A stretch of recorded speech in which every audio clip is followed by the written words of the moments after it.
बिस्मिल्लाहिर्रहमानिर्रहीम। अस्सलाम वालेकुम बच्चों आज का हमारा टॉपिक है binomial nomenclature. The Swedish naturalist Carolus Linnaeus was the founder of scientific naming system of the organism. कह रहा है कि एक स्वीडिश एक नेचुरलिस्ट था जिसका नाम था कार्लस लिनियस। उसने मुख्तलिफ ऑर्गेनिज्म को जो साइंसी नाम देने का तरीका था ये बताया था, ये वजह किया था। The scientific name of an organism consist of two parts. कह रहा है कि किसी भी ऑर्गेनिज्म को जो साइंसी नाम दिया जाता है उसके दो हिस्से होते हैं। द फर्स्ट पार्ट, जो पहला हिस्सा होता है, is the name of genus, वो उस जीनस का नाम होता है to which the organism belong, जिससे उस ऑर्गेनिज्म का तल्लक होता है। The second part is the name of the species, और जो दूसरा हिस्सा होता है वो स्पीशीज़ का नाम होता है। बाइनोमियल नोमेनक्लेचर को डिफाइन कर लेते हैं।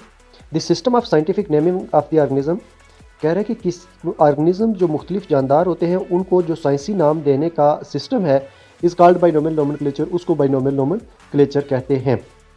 अगर आपको पेपर में आ जाता है तो आपने बाइनोमियल नोमेनक्लेचर को फर्स्ट डिफाइन कर लेना है और साथ में ये बता देना है कि ये तरीका किसने फाउंड किया था और इसके साइंटिफिक नाम जो है उसके कितने पार्ट्स होते हैं। अच्छा, उसके बाद इसकी सिग्निफिकेंस आ जाती है, significance of binomial nomenclature.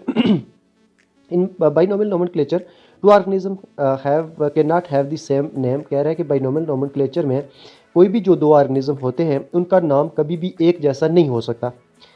The words of scientific name are taken from Latin language. कह रहे हैं कि जो भी साइंटिफिक नाम, जो उसका जो साइंसी नाम होता है वो हमेशा लातीनी ज़बान का लफ्ज़ लिए जाते हैं और ये लातीनी ज़बान जो है स्पोकन बाई नो कंट्री, ये किसी भी मुल्क में नहीं बोली जाती। So that no country is favoured, तो इसका मतलब है कि किसी भी कंट्री की लैंग्वेज को फेवर नहीं किया जाता। The scientific name of an organism is the same anywhere in the world. कह रहा है कि जो साइंसी नाम होता है किसी भी ऑर्गेनिज्म का वो पूरी दुनिया में सेम होता है। The scientific name provides a standard way of communication. कह रहे हैं कि जो साइंसी नाम होता है ये एक बात करने के लिए एक स्टैंडर्ड वे देता है। Whether the language of a particular biologist is Chinese, Arabic, Spanish और इंग्लिश। कह रहे हैं कि चाहे जो बायोलॉजिस्ट है वो चाइनीज़ है, चाहे वो अरबिक है, चाहे वो स्पेनिश है, चाहे वो इंग्लिश है, लेकिन जो साइंसी नाम होगा वो उसको वो लैटिन लैंग्वेज का ही होगा, वो सेम होगा, पूरी दुनिया में वो सेम होगा। तो इस तरह से एक स्टैंडर्ड वे ऑफ कम्युनिकेशन जो है वो ये सिस्टम देता है। Various regions have different names for this same organism. कह रहे हैं कि दुनिया में ऐसे बेशुमार जगह है जहाँ पे एक ही किसी जानदार के मुख्तलिफ नाम हो सकते हैं। The common name of onion, जैसे कि कह रहे हैं कि जो ऑनियन का जो एक कॉमन नेम है, ऑनियन प्याज को कहते हैं। इन उर्दू इज़ प्याज, कि उर्दू में हम ऑनियन को प्याज कहते हैं। But in different regions of Pakistan, लेकिन कह रहे हैं कि पाकिस्तान के बहुत सारे मुख्तलिफ इलाकों में it is also known as ganda, इसको गंडा भी कहा जाता है, और बसल और वसल, या इसको बसल या वसल भी कहा जाता है। In other countries it has other sets of name. कह रहे हैं कि जो दूसरे कई ममालिक हैं वहाँ पे इसके और मुख्तलिफ नाम जो है वो कॉमन नेम इसके मौजूद हैं। In some cases several different organisms are called by the same common name. कह रहे हैं कि बहुत सारे ऐसे केसेस आपको मिलेंगे जहाँ पे मुख्तलिफ ऑर्गेनिज्म का जो कॉमन नेम है वो आपको सेम मिलेगा। मतलब ऑर्गेनिज्म मुख्तलिफ है लेकिन उनका जो नाम जो लोकल वहाँ पे जो आम नाम होगा वो एक ही तरह का होगा। इसकी एक एग्जांपल दे रहा है कि जैसे कि ब्लू बेल एक नाम है, is used for dozen of plants. ये दर्जनों के हिसाब से जो दरख्त है उनके लिए एक नाम यूज़ कर रहे होते हैं हम, और वो क्या है, ब्लू बेल है, विद बेल शेप्ड फ्लावर्स। और ये उन तमाम दरख्तों के लिए हम यूज़ कर रहे होते हैं जिनका जो फ्लावर होता है वो बेल शेप्ड होता है, उनको ब्लू बेल कहा जाता है। मुख्तलिफ ऑर्गेनिज्म होते हैं लेकिन नाम उन सारों का सेम है। Common names have no scientific basis. कह रहे जो कॉमन नेम्स होते हैं इनकी कोई साइंसी बुनियाद नहीं होती। For example, a fish is a vertebrate animal. कह रहे हैं कि मिसाल के तौर पर जो मछली है ये एक वर्टिब्रेट एनिमल है, इसकी बैक बोन होती है, ये एक वर्टिब्रेट एनिमल है। But several common name of silver fish. कह रहे हैं कि लेकिन मुख्तलिफ जो आपके पास कॉमन नेम जो जैसे कि आपके पास सिल्वर फिश आ जाता है, क्रे फिश आ जाता है, जेल फिश आ जाता है, और starfish, do not fit to the true definition of fish. कह रहे हैं कि ये जो फ़िश की जो हम प्रॉपर डेफिनेशन करते हैं उसके हिसाब से ये जो कॉमन नेम है ये फिट नहीं होते। जैसे कि सिल्वर फिश जो है, या क्रे फिश, जेल फिश, ये स्टार फिश जैसे ये नाम है, तो इन नामों से ऐसा जाहिर नहीं होता कि जो फ़िश है ये एक वर्टिब्रेट ऑर्गेनिज्म है, एक वर्टिब्रेट एनिमल है जिसकी बैकबोन हो सकती है। तो इस वजह से बाइनोमियल नोमेनक्लेचर जो है इसकी अपनी एक खुसूसियत है, जो इन सारे रूल्स को फॉलो करके तो फिर उस किसी भी ऑर्गेनिज्म का नाम फाइनल किया जाता है और फिर वही नाम पूरी दुनिया में बोला जाता है। रूल्स क्या है बाइनोमियल नोमेनक्लेचर के? The scientific naming of an organism is done. कह रहे हैं कि किसी भी ऑर्गेनिज्म की जो साइंसी नाम उसका रखा जाता है in accordance with different with some international rules, तो उसके लिए कुछ रूल्स बनाए गए हैं, इंटरनेशनल रूल्स बनाए गए हैं, वो उन्हीं के अकॉर्डिंग ही नाम रखा जा सकता है। Some important rules of binomial nomenclature, कह रहे हैं कि इसके कुछ इंपॉर्टेंट जो रूल्स हैं वो क्या हो सकते हैं, कौन से असूल है जिन पे बाइनोमियल नोमेनक्लेचर जो है वो काम करता है और जानवरों के नाम रखे जाते हैं। फॉर साइंटिफिक नेमिंग, कह रहे हैं कि कोई किसी भी साइंसी नाम के लिए words are taken from Latin language, जो जो जो लफ्ज़ यूज़ किए जाएंगे वो हमेशा लातीनी ज़बान के ही होंगे।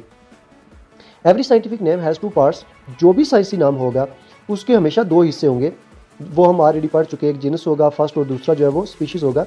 The genus name always come first, जिसमें जीनस नाम जो है वो पहले आएगा, followed by the species name, और उसके बाद फिर जो स्पीशी का नाम है वो आएगा। तीसरा रूल इसका क्या है, every scientific name should have to be unique, कह रहे हैं कि हर साइंसी नाम वो मुनफरिद होना चाहिए, वो अलग होना चाहिए, वो किसी दूसरे के साथ मिलता जुलता नाम ना हो, वो यूनिक होना चाहिए, सेम नहीं होना चाहिए किसी और से। Because the same name can not be used for naming 2 different organism, कह रहे हैं इसकी वजह यह है कि जो एक ही नाम है वो हम 2 मुख्तलिफ ऑर्गेनिज्म के लिए नहीं यूज़ कर सकते, नहीं रख सकते। The first part of the name, किसी भी ऑर्गेनिज्म का जो नाम का पहला हिस्सा होता है यानी कि genus, should begin with a capital letter, उसको हमेशा कैपिटल लेटर से लिखना चाहिए। उसका जो फर्स्ट लेटर होगा वो कैपिटल होना चाहिए, वो बड़ा लेटर होना चाहिए, कैपिटल लेटर में लिखा होना चाहिए।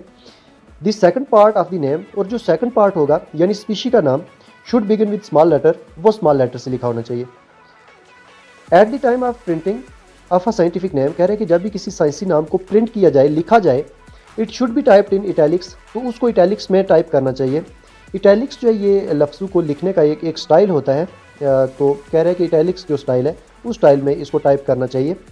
When a scientific name would be hand written, लेकिन कह रहे हैं कि अगर किसी साइंसी नाम को हाथों से लिखा जाए, टाइप ना किया जाए, 2 पार्ट्स ऑफ इट, तो इसके दोनों हिस्से जो है शुड बी सेपरेटली अंडरलाइन, उन दोनों को अलग अलग अंडरलाइन करना चाहिए, उनके नीचे एक लाइन लगानी चाहिए। नेक्स्ट हमारे पास आ जाता है कंजर्वेशन ऑफ बायोडाइवर्सिटी। तो क्या होता है जी कंजर्वेशन ऑफ बायोडाइवर्सिटी, क्या कह रहे हैं, the biodiversity of many areas and the earth as a whole, कह रहे हैं कि बहुत सारे हिस्सों की जो बायोडाइवर्सिटी है या एज अ होल हम पूरी दुनिया की बात कर लें, is decreasing day by day, वो हर गुजरते दिन के साथ कम होती जा रही है। ड्यू टू ह्यूमन एक्टिविटीज़, कह रहे हैं इसकी जो वजह है वो इंसानी जो सरगर्मियाँ हैं उनकी वजह से जो बायोडाइवर्सिटी है ये कम हो रही है पूरी दुनिया में। A species that no longer lives anywhere on earth, कह रहे हैं कि कोई भी ऐसी स्पीशी जो इस वक्त पूरी दुनिया में कहीं पर भी नहीं पाई जाती, इज़ कॉल्ड एक्सटिंक्ट स्पीशी, उसको आप एक्सटिंक्ट स्पीशी कहेंगे। The species which is in the danger of extinction, कह रहे हैं कि ऐसी स्पीशी जिसके बारे में ये ख्याल किया जाए कि वो भी दुनिया से अभी ख़त्म हो जाएगी, इज़ कॉल्ड इंडेंजर्ड स्पीशी, उसको आप इंडेंजर्ड स्पीशी कहेंगे। The species which is likely to become endangered in near future, कह रहे हैं लेकिन कोई भी ऐसी स्पीशी जिसके बारे में ये गुमान हो कि वो मुस्तकबिल करीब में इंडेंजर्ड हो जाएगी, यानी वो भी ख़त्म होने के करीब हो जाएगी, इज़ कॉल्ड थ्रेटन्ड स्पीशी, उसको थ्रेटन्ड स्पीशी कहा जाता है। The conservation of biodiversity means, कह रहे हैं जो कंजर्वेशन ऑफ बायोडाइवर्सिटी का मतलब क्या होता है, इज़ टू टेक स्टेप्स, कि कुछ ऐसे स्टेप्स लिए जाए for saving the biodiversity on earth, जिससे ज़मीन के ऊपर बायोडाइवर्सिटी को बचाया जा सके और ये मज़ीद कम ना हो। ये हमारा आज का टॉपिक था। कल का हमारा टॉपिक होगा impact of human beings on biodiversity, और ये हमारा लास्ट टॉपिक होगा और उसके बाद हमारा चैप्टर कंप्लीट हो जाएगा। इसमें अगर किसी बच्चों को कोई मसला हो तो आप कमेंट करके पूछ सकते हैं। Thank you.